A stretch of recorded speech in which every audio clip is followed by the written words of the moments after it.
పాకిస్తాన్ సైన్యం ఏం చెప్తోంది? మేము సర్వసన్నద్ధంగా ఉన్నాం, ఎలాంటి దాడినైనా ఎదుర్కొంటాం, మా సార్వభౌమాధికారాన్ని కాపాడుకుంటాం, చాలా కష్టపడతాం, యుద్ధం వస్తే భారత్ని ఓడిస్తాం. మరి భారతదేశం ఏం చెప్తుంది? అయ్యో మేము ఓడిపోతాం, మీరు వస్తే భయపడిపోతాం, పారిపోతాం అంటదే. 2.5 యుద్ధం చేయడానికి భారతదేశం సిద్ధంగా ఉందే. ఒక పక్కన పాకిస్తాన్, ఇంకో పక్కన చైనా, మరో పక్కన భారతదేశంలో ఉన్నటువంటి చైనా పాక్ మనస్తత్వాలు ఉన్న వెధవలు. ఇంతమందితో యుద్ధం చేయడానికి సిద్ధంగా ఉన్నాం అనేది నోటితో చెప్పరే. నొసడితో మాట్లాడతా నోటితో చెప్పడమా, లేకపోతే నోటితో చెప్తా నొసడితో విక్రించడమా లాంటి ధోరణి లేదు ఇక్కడ.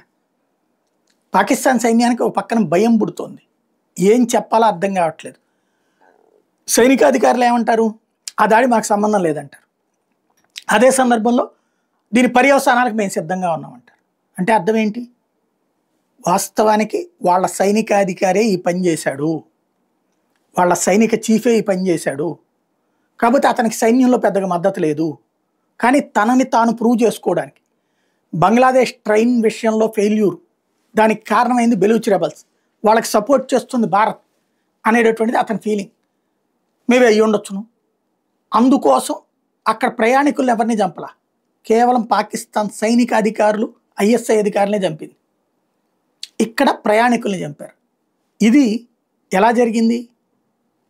పాలస్తీనాలోని హమాస్ తీవ్రవాదులు లెబనాన్లో ఉన్నటువంటి హెజ్బుల్లా వాళ్ళతో కలిసి సిరియాలో ఉన్నటువంటి ఇస్లామిక్ రెసిస్టెన్స్ ఫోర్స్ వాళ్ళని ముందు పెట్టుకుని ఇజ్రాయెల్ మీదకి వెళ్ళి అక్కడ ఒక భారీ ఈవెంట్ జరుగుతుంటే కాల్పులు జరిపి అనేక మందిని చంపి వందలాది మందిని చేశారే, అదే తరహాలో ఇక్కడ చేద్దాం అనుకున్నారు.